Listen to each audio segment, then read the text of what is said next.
ማኔጅመንት ማለት ገንዘባችሁ ማስቀመጥ ብቻ ሳይሆን ገንዘባችሁ ባለበት ዋጋውን ዛሬ ያስቀመጣችሁት ገንዘብ ከ2 ዓመት ወይ ደግሞ ከ3 ዓመት በኋላ ደብል አድርጎ መምጣት የሚችል መሆን አለበት።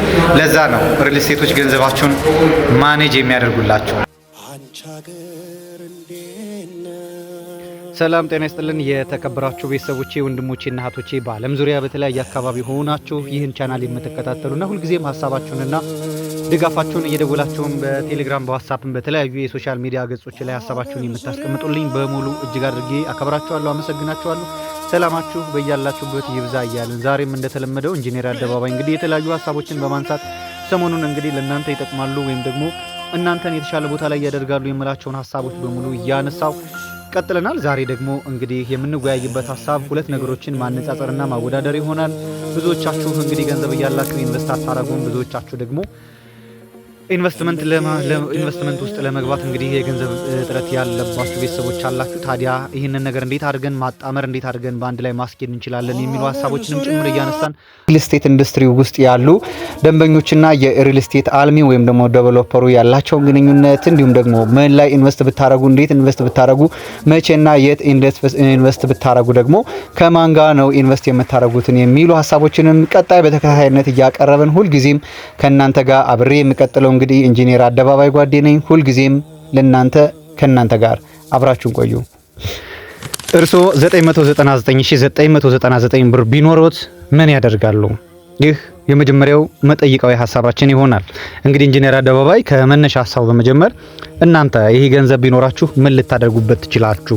ሁለት አይነት ሀሳቦች አሉ። የመጀመሪያው ሀሳባችሁ እንግዲህ የሚሆነው ባንክ ላይ ማስቀመጥ ነው የሚሆነው። ሁለተኛው ሀሳባችሁ ደግሞ ቋሚ ወይም ደግሞ እውነተኛ ሀብት የሆነ የሪል ስቴት ዴቨሎፕመንት ላይ ወይም ደግሞ ሪል ስቴቶች ላይ ሱቅ፣ አፓርትመንት፣ የተለያዩ ነገሮች ሊኖራችሁ ይችላል። እንግዲህ ውድ ቤተሰቦቼ ገንዘብን ባንክ ላይ ማስቀመጥ አሊያም ደግሞ ሪል ስቴት ኢንቨስትመንት ላይ ማስቀመጥ የራሱ የሆነ ጥቅምና ጉዳት አለው። ዋናው ነገር የእናንተ የረጅም ጊዜ እቅድ፣ የእናንተ የገቢ ምንጭ እንዲሁም ደግሞ የእናንተ ወደፊት ሊኖራችሁ የሚችለው የኢንቨስትመንት ሀሳብ ወይም ደግሞ የእድገት ሀሳብ ሊወስነው ይችላል እንጂ ሁለቱም የራሱ የሆነ ጥቅምና ጉዳት አለው። ታዲያ ዛሬ ላይ እንግዲህ አብዛኞች ገንዘባቸውን የት እንደሚያስቀምጡ እናውቃለን። አብዛኛው ሰው እንግዲህ ገንዘቡን የሚያስቀምጠው የኢትዮጵያ ንግድ ባንክ ላይ ነው። ይህ ደግሞ የገንዘቡን ደህንነት ወይም ደግሞ ዋስትና ስለሚሰጠው ብቻ። ታዲያ ከነዚህ ሀሳቦች በመነሳት እንግዲህ ወደ ቀጣይ የምናያቸው ነገሮች ምንድነው? የመጀመሪያ ሊሆን የሚችለው እንግዲህ እነማን ገንዘባቸውን ባንክ ላይ ማስቀመጥ አለባቸው፣ እነማን ደግሞ ገንዘባቸውን ሪል ስቴት ኢንቨስትመንት ላይ ወይም ደግሞ ቋሚ ሀብት ላይ ነገ ከኢንፍሌሽን ጋር አብሮ ሊሄድ የሚችል ነገር ላይ ያስቀምጡ የሚለውን ነገር እንግዲህ በተከታታይነት የምንመለከታቸው ይሆናል። የመጀመሪያ የምንመለከተው ነገር ምንድነው? እነማን ገንዘባቸውን ባንክ ላይ እንዲያስቀምጡ ይመከራል የሚለውን ሀሳብ ይሆናል።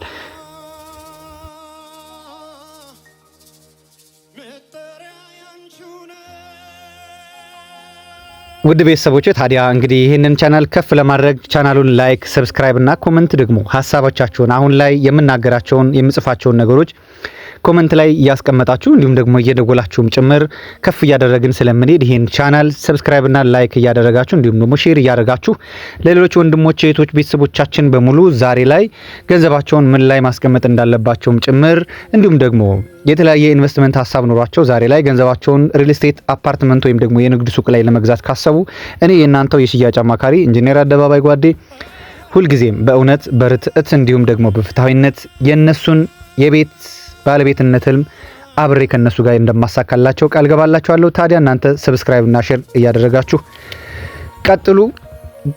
እኛ ደግሞ ስራችንን እንቀጥላለን።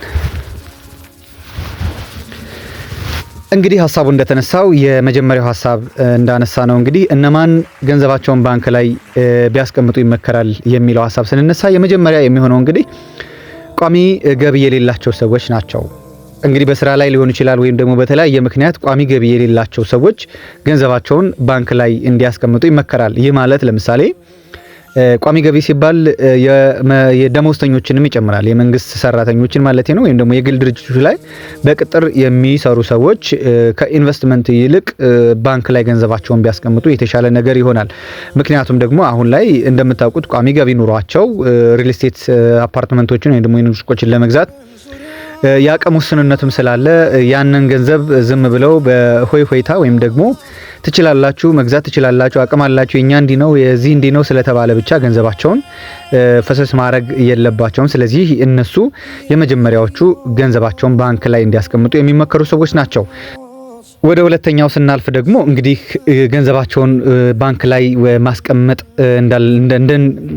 ወደ ሁለተኛው ጉዳይ ስናልፍ ደግሞ እንግዲህ ገንዘባቸውን ባንክ ላይ እንዲያስቀምጡ ከሚመከሩ ሰዎች መካከል በአጭር ጊዜ ውስጥ ገንዘብ የሚፈልጉ ሰዎች ወይም ደግሞ ገንዘቡን በተወሰነ ጊዜ ውስጥ ገንዘብ የሚፈልጉ ሰዎች ገንዘባቸውን ባንክ ላይ እንዲያስቀምጡ ይመከራል። ይህ ምንድነው?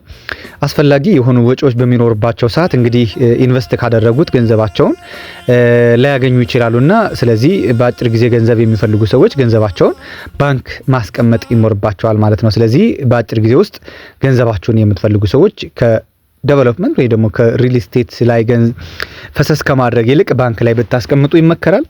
ሶስተኛውና ወሳኙ ጉዳይ ደግሞ እንግዲህ ገንዘቡን ባንክ ላይ እንዲያስቀምጥ የምመክረው ሪስክ መውሰድ ወይም ደግሞ አደጋን መቀበል የማይፈልግ ሰው ገንዘቡን ባንክ ላይ እንዲያስቀምጥ እመክራለሁ። ምክንያቱም ደግሞ እንደዚህ ባደርገው ሪል ስቴት ባደርገው እንደዚህ ይሆንብኛል፣ ይጠፋብኛል፣ ይበላሽብኛል፣ ገንዘቤን እበላለሁ የመሳሰሉት የሚል ሰው ወይም ደግሞ በሌላ አባባል ሪል ስቴት ላይ እንደዛ አይነት ነገሮችን ገዝቼ ሱቅ ወይ ደግሞ አፓርትመንት ገዝቼ ባያስረክበኝ የመሳሰሉ ነገሮች ላይ ጥርጣሬ የሚያድርበት ሰውና ሪስክ መቀበል የማይችል ሰው ገንዘቡን ባንክ ላይ ቢያስቀምጥ ገንዘቡ በደህንነት ያለ ሪስክ ሊቀመጥለታል ማለት ነውና እነዚህ ሶስት አይነት ሰዎች ገንዘባቸውን ባንክ ላይ እንዲያስቀምጡ እመክራለሁኝ።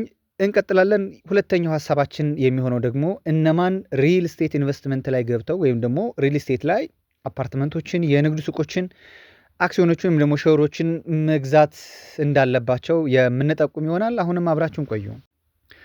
የመጀመሪያው እንግዲህ የረጅም ጊዜ እቅድ ያለው ሰው ሪል ስቴት ዴቨሎፕመንት ላይ ቢቀላቀል ወይም ደግሞ አፓርትመንቶችን የንግድ ሱቆችን ቢገዛ አዋጭ ነው።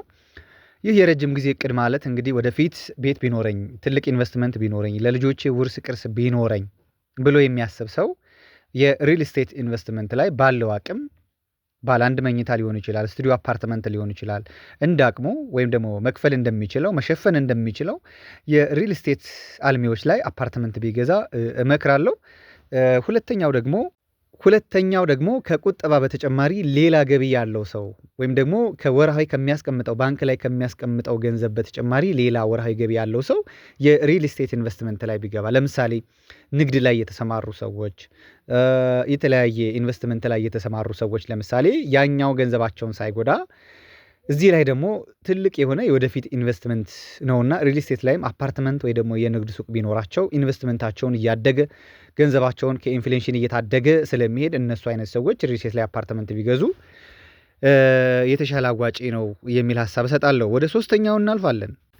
ሶስተኛው ሪስክ መውሰድ የሚችልና ህጋዊ ማረጋገጫ ሰነዶችን ከሪል ስቴቱ ላይ ሁሉንም እያንድ ባንዱ ማየትና መጠየቅ የሚችል እንዲሁም ደግሞ መደም ማረጋገጥ የሚችል ሰው ሪል ስቴት ኢንቨስትመንት ላይ ገንዘቡን ባንክ ከሚያስቀምጠው ይልቅ እንደዛ አይነት ነገሮችን ኢንቨስት ቢያደርግ ይመከራል። ነገር ግን ይህ ሪስክ አለው እንዳልኳችሁ የህግ ባለሙያዎች እንዲሁም ደግሞ በጣም ጎበዝ የሆኑ የሽያጭ አማካሪዎች ካልኖሯቸው በስተቀር እንደዛ አይነት ነገሮች ኢንቨስትመንት ላይ ገንዘብ ስላላቸው ብቻ ወይም ደግሞ ወደፊት ሐሳብ ስላላቸው ብቻ ኢንቨስት ቢያደርጉ አዋጪ ላይሆን ይችላል። ስለዚህ ትክክለኛውን የሽያጭ አማካሪ ማግኘት በራሱ አንድ ትልቅ ኢንቨስትመንት ነውና እንደዛ አይነት ሐሳቦች ያሏቸው ሰዎች ሪል ስቴት ላይ አፓርትመንት፣ የንግድ ሱቅ ኢንቨስት ቢያደርጉ የተሻለ ይሆናል ማለት ነው። ሌላውና ሶስተኛው ወሳኝ ጉዳያችን የሚሆነው ሁለቱንም ባንክ ላይም ገንዘባቸውን እያስቀምጡ ሪል ስቴት ላይም ኢንቨስት ማድረግ አይቻልም ወይ የሚል ሐሳብ ይሆናል። ሁለቱንም መጠቀም ይቻላል። እንደውም ትክክለኛ ኢንቨስተሮች፣ ትክክለኛ ኢንቨስትመንት ሐሳብ ያላቸው ሰዎች ሁለቱንም ነው የሚጠቀሙ።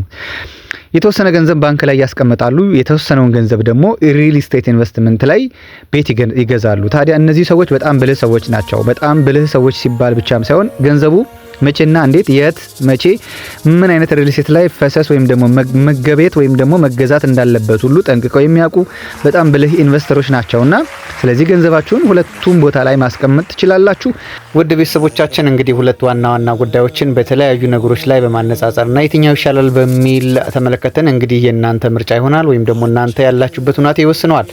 ታዲያ ኢንጂነር አደባባይ እንግዲህ ለመጀመሪያው ጥያቄ እናንተ ዛሬ ላይ 999999 ብር ቢኖራችሁ ምን ልታደርጉ ትችላላችሁ የሚለውን ሀሳብ ጠቅለል ለማድረግ አሁን ላይ ይህ ገንዘብ ያላችሁና የወደፊት ኢንቨስትመንት የልጆቻችሁ ቅርስ ውርስ የምትፈልጉ ቤተሰቦች እንግዲህ ኢንጂነር አደባባይ የተለያዩ የንግድ ሱቆችን የካሬ መጠናቸው የተለያየ እንዲሁም ደግሞ ከስቱዲዮ አፓርትመንት ጀምሮ እስከ ፔንት ሃውስ ድረስ በረጅም ጊዜ አከፋፈል ያለምንም ወለድ የምንሸጣቸው አፓርትመንቶችን በቦሌና በካሳንቺስ አሁን በሽያጭ ላይ ነው ያለነው። እነዚህ አፓርትመንቶች ለእናንተ ተብለው የተዘጋጁ ናቸው። ምንም አይነት ኢንክሪመንት ምንም አይነት ወለድ እናንተ ጋር የለም። ታዲያ እነዚህን አፓርትመንቶች አሁን ላይ በ10% እና በ15% ቅድመ ክፍያ ብቻ መግዛት ትችላላችሁ። ደውሉልኝ። መልካም ጊዜ ተመኘው። ኢንጂነር አደባባይ ጓዴ ለሁሉም ቤት